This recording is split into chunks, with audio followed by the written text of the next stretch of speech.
Whoo, yes. We're finally live. And yes, I am a hot mess today. Jesus, I even look like a hot mess. Just got back, literally a hot mess. Just got back from the gym. And I haul ass back home so that way I can throw down the 420 report live at 4:20 p.m. Eastern Daylight Time, or as close as possible. And I go to kick on the computer and shit starts running like it's 1997 and the internet was very first invented. I've got like Windows 95, Windows NT or some shit working for me right now. I don't know what is going on, man. Like 2 years ago, my internet connection was just the fucking bomb.com. And now it's like daily issues, especially if there's bad weather. And it was rainy today here where I'm at. Anyway, enough about me. Let's get to the cure to a hot mess. It's hump day, happy hour, the 420 report. I got a bunch of people joining in, so let me give you guys a shout out. So Brian, Phil Cooper. Phil Cooper's here, the original inspiration for doing a daily live video with you ass clowns. Skylar, what's up, buddy? Gordon. I see a lot of people are joining in, and I can't get to them all because, of course, my computer, it's running so slow, I can't even, the mouse won't even scroll up. The mouse won't even scroll up. It's like, this is fucking ridiculous. It's like I traded in my kick-ass Windows 10 system for a Commodore 64 or some shit. All right, let's get to the cure. White Russian, baby. White Russian Wednesday. Here we go. Where's my vodka already? This Saturday night, I'm tag teaming with Jeremy Cartwright, one of Iowa's local homegrown comedians, up-and-comer. We're hitting his hometown, Gowrie, Iowa. Mulligan's Bar, Mulligan's Pub, Mulligan's Bar and Grill. This Saturday, June 1st, Gowrie, Iowa. I'll put the ticket link in the comments below. And wherever you're watching from, let me know, and I will let you know. I need to put this up right so I can see what I'm doing here. Last week, I made these way too fucking strong. I was drilled by 4 o'clock in the afternoon and hadn't even had anything to eat yet. So this is my new post-workout shake, the cure to a hot mess. And my microphone stand's not even, the fake microphone's not even fucking working right. I'm having all kinds of problems, man. Anyway, bear with me. Leave any questions or leave any comments. Comment wherever you're watching from. I'll let you know when the JerDog Comedy Roadshow is coming to your area soon. Hey, Greg. Hey, Lisa. Hey, Matt. Hey, Dana. Right now, I'm mixing up the cure to a hot mess, a.k.a. a White Russian,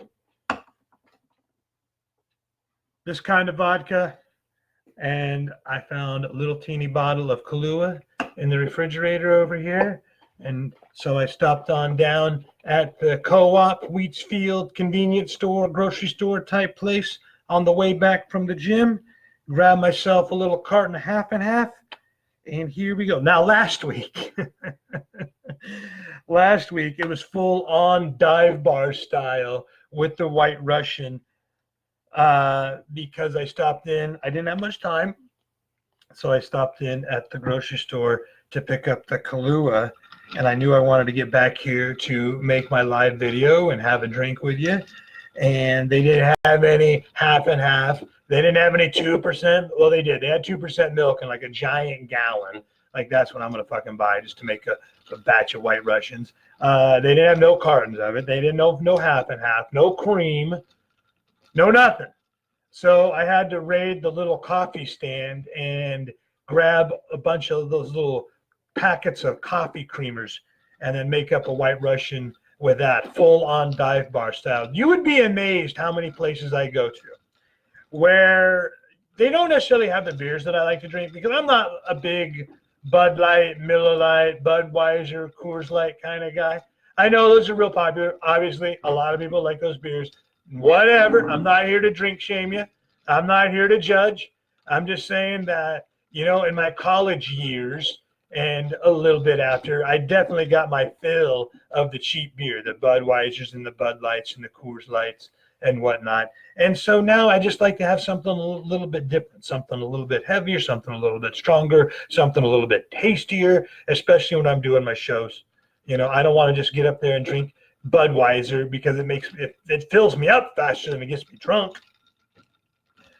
But you would be amazed how many places I go into and I'm like, hey, they go, what do you want to drink? I go, I'll have a Blue Moon. They're like, what?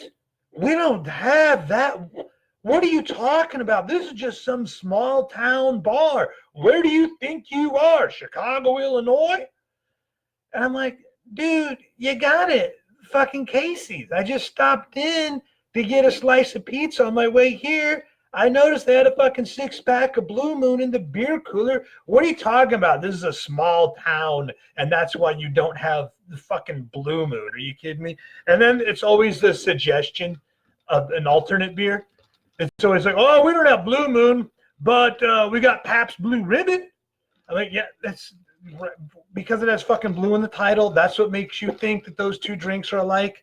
Blue Moon and Pabst Blue Ribbon. You're right. They're exactly the same fucking beer. Pretty much. They got blue in the title. That's what I'm looking for. I'm looking for any beer with blue in the title. I don't care how it tastes. I don't care what the alcohol content is. You know, I don't care whether it's on special, whether it's coming out of a bottle or a tap. You know, all I care is as long as it's got blue in the title, that's what I'm fucking looking for. So, needless to say, a lot of places, they don't necessarily have the beer that I like. And I know I can be a picky motherfucker. Pretty much just into the wheat ales, especially Belgian style. That's my absolute favorite. My absolute favorite of that type of beer comes out of Comstock, Michigan, Bell's Oberon. So so let's say they don't have the beer that I want. You know, they don't have Blue Moon. They suggest Pabst Blue Ribbon, or they suggest Labatt's Blue or some shit. I'm like, no, that's all right. Thank you anyway. How about a White Russian? Can you make me a White Russian? And I'm not even one of these pretentious assholes that goes up to the bartender and asks, can you make a good White Russian? I think that's kind of an insulting question. You know, asking a bar owner, can you make a good White Russian? It's a lot like when you meet somebody as a comedian, you go, oh, are you funny? You know what I mean? It's like, it's an insult to the profession. They do this shit for a living. You should assume that they're skilled at what they do. But then again, what happens when you assume? It makes an ass of you and me. And you would be surprised how many fucking bar owners cannot actually make a good White Russian. Anyway, I got this one mixed up now, ready to go. Cheers, guys. Thanks for being here on my 420 Report Hump Day Happy Hour. A little bit more ranting here to come. I just want to take a sip of my cocktail, and then I'll get right back at it. Thanks for being here. Jordan, Crystal, Dorothy, Pete, bunch of people joining in today. Good to have you. And wherever you're watching from, leave that in the comments, and I will let you know when the JerDog Comedy Roadshow is coming to your area soon. Otherwise, this Saturday, June 1st, in my neck of the woods, Gallery, Iowa, with my co-star Jeremy Cartwright.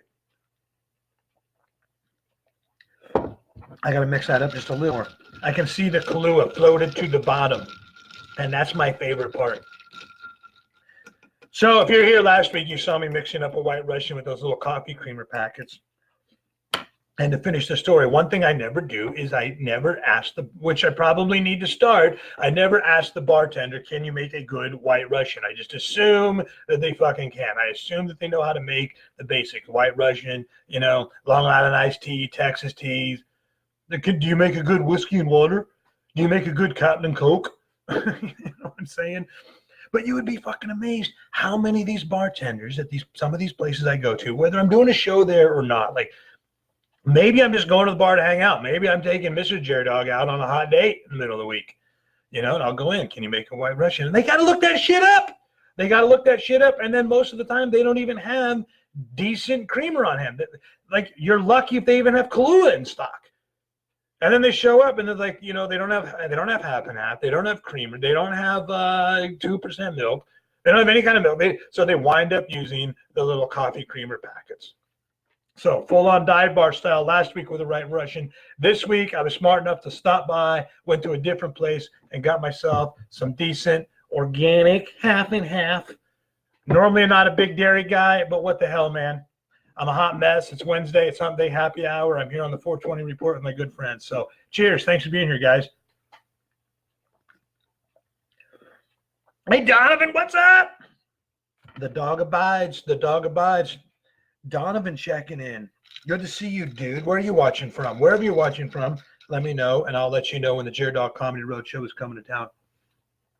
Phil Cooper with a comment. I asked for Amstel Light in the UP.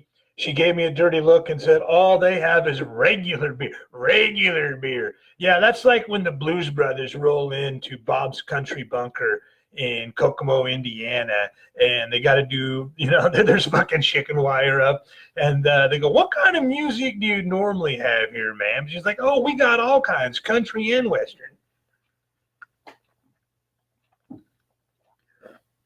All they have is regular beer. Amstel Light's not even really that exotic, It's not like you went up in there asking for a Hoegaarden or some shit.